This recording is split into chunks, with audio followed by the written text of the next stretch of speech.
hasil produksinya. Contoh pada aturan produksi, alfa menghasilkan beta. Batasan hanyalah luas kiri atau alfa adalah sebuah simbol variabel non-terminal. Contoh aturan produksi yang termasuk CFG yaitu B besar menghasilkan C besar, D besar, E kecil, lalu kemudian F besar dan G kecil. Selanjutnya D besar. D besar menghasilkan B besar, kemudian C kecil, lalu D besar dan E kecil.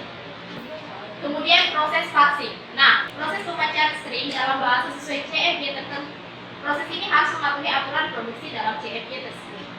Nah, CFG menjadi dasar dalam pembentukan suatu proses analisis sintaksis. Bagian sintaks dalam suatu kompilator kebanyakan didefinisikan dalam tata bahasa bebas konteks. Kemudian kita masuk ke dalam pohon penurunan atau derivation tree or parse tree. Baik, untuk menggambarkan simbol-simbol variabel menjadi simbol-simbol terminal, setiap simbol variabel akan diturunkan menjadi terminal sampai tidak ada yang belum tergantikan. Contoh pohon penurunan.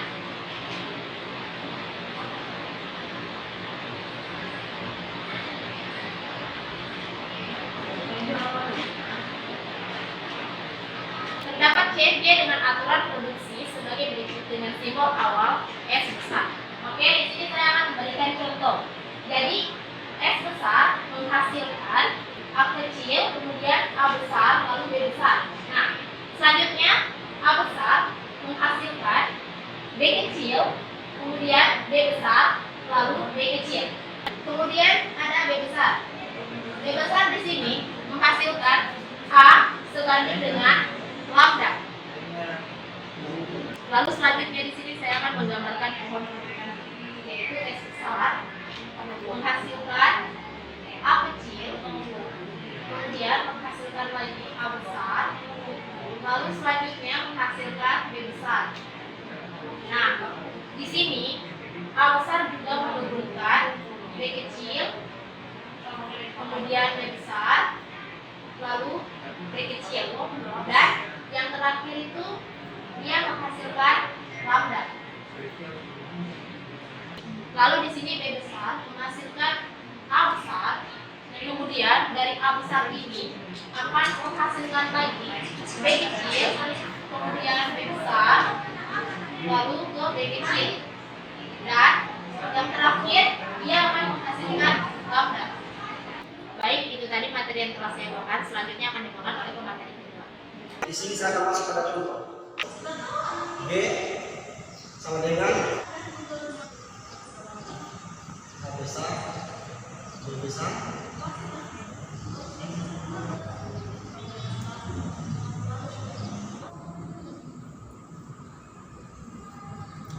dengan aturan produksi maka S akan menghasilkan A besar, B besar, kemudian A besar akan menghasilkan A kecil, A besar atau lambda, kemudian B besar akan menghasilkan B besar, B kecil atau lambda. Let most coefficient untuk menghasilkan string A kecil, B kecil, maka S besar akan menghasilkan A besar, B besar, A kecil, B besar, kemudian akan menghasilkan A kecil, B besar, kemudian akan menghasilkan A kecil, B kecil. Big most coefficient untuk menghasilkan string A kecil, B kecil, maka S akan menghasilkan A besar, B besar, kemudian akan menghasilkan A besar, B besar, B kecil. Kemudian akan menghasilkan A besar, B kecil, kemudian akan menghasilkan A kecil, A besar, B kecil. Lalu akan menghasilkan A kecil, B kecil. Yang kedua, G sama dengan besar, B besar, S besar.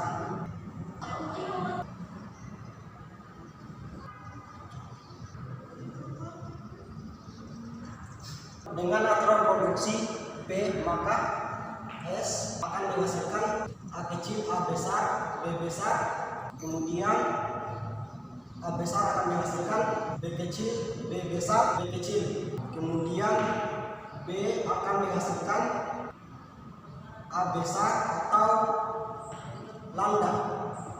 Multiplication untuk menghasilkan string A, B kecil, B kecil, B kecil, maka S akan menghasilkan A kecil, A besar, B besar, kemudian akan menghasilkan A kecil, B kecil, B besar, B kecil, B besar, kemudian akan menghasilkan A kecil, B kecil, A besar, B kecil, B besar, kemudian akan menghasilkan A kecil, B kecil, B kecil, B besar, B kecil, B kecil, B besar, kemudian akan menghasilkan A kecil, B kecil, B kecil, B kecil, B besar, kemudian akan menghasilkan lagi A kecil, B kecil, B kecil. Untuk menghasilkan string A kecil, B kecil, B kecil, B kecil, maka S akan menghasilkan A kecil, A besar, B besar, akan menghasilkan A besar, A kecil,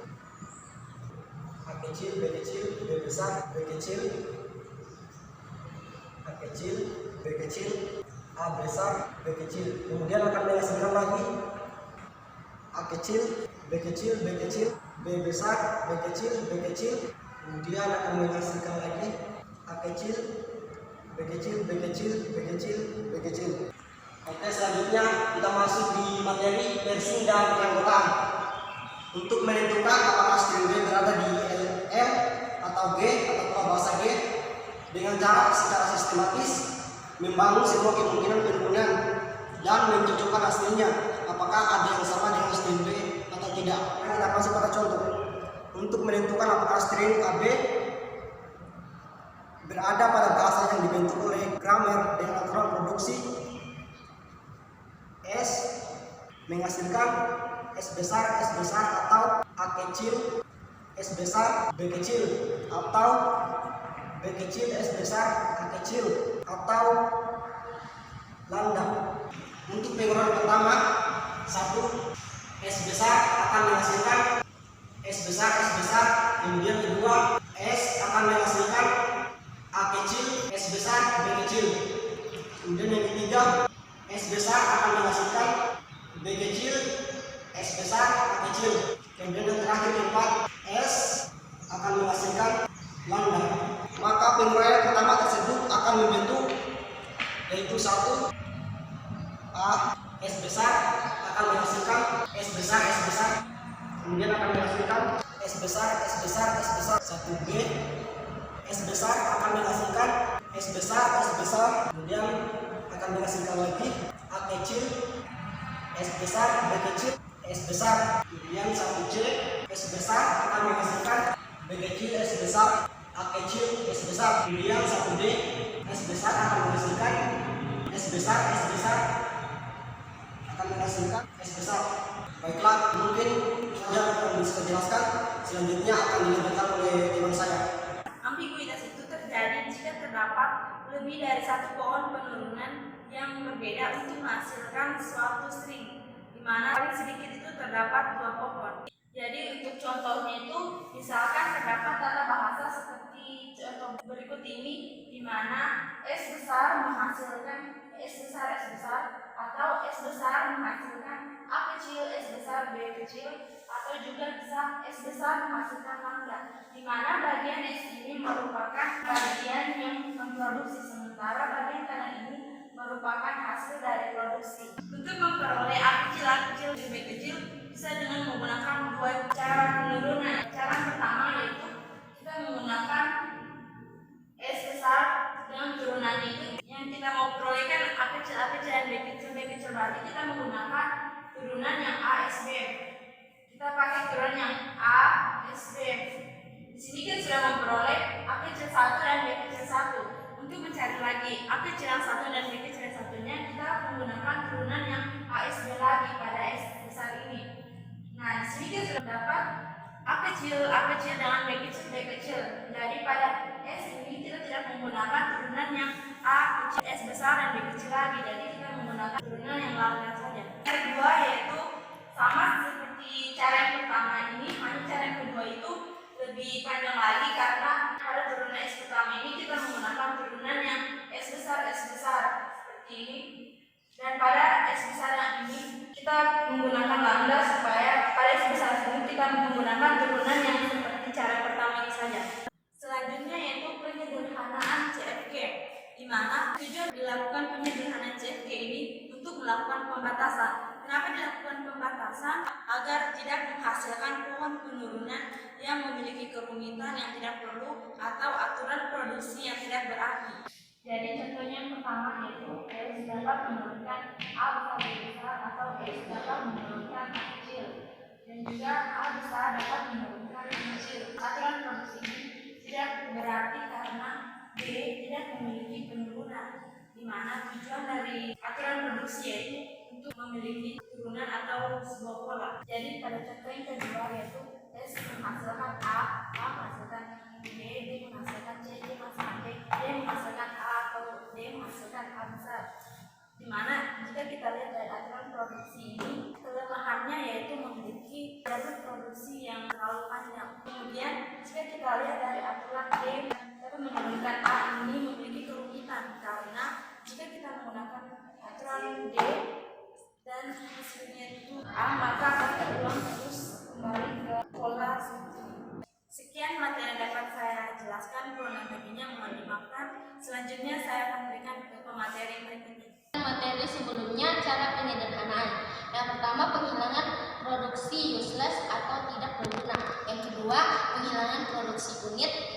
Yang ketiga, penghilangan produksi epsilon. Produksi useless didefinisikan sebagai yang pertama, produksi yang memuat simbol variabel yang tidak memiliki penurunan yang akan menghasilkan terminal-terminal seluruhnya.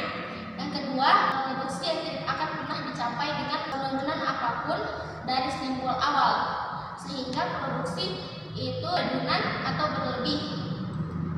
Contohnya S besar menghasilkan A S besar, atau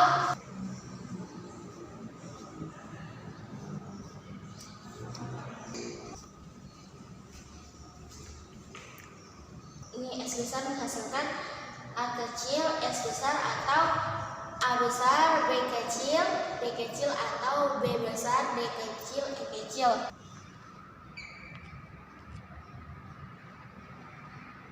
A besar menghasilkan A besar B kecil A kecil.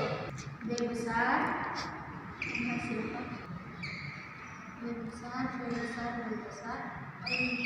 Maka simbol variabel A besar tidak memiliki penurunan yang menuju terminal, sehingga bisa dihilangkan.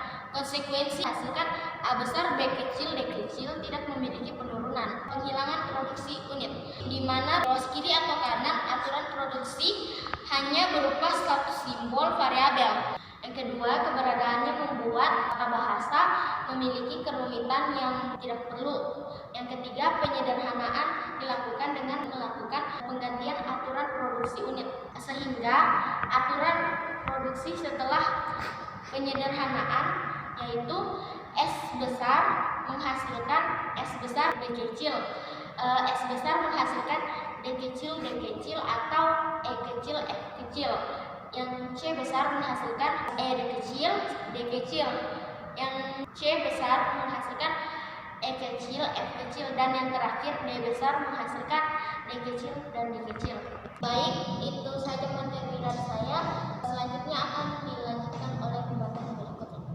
Baik, terima kasih untuk pemateri sebelumnya. Nah, selanjutnya saya akan melanjutkan untuk membawakan materi tentang penghilangan produksi epsilon atau MT. Nah, di sini itu pertama kita harus mengetahui dulu apa itu produksi epsilon. Nah, produksi epsilon ini adalah produksi dalam bertukar alpha menjadi epsilon. Nah, produksi epsilon ini juga adalah produksi yang menghasilkan epsilon atau bisa disebut sebagai produksi kosong. Nah, kita mengingat kembali pada finite state atau mata juga itu terdapat transmisi kosong juga. Nah, transisi kosong itu dimana ketika kita bisa berpindah dari satu step ke step lainnya.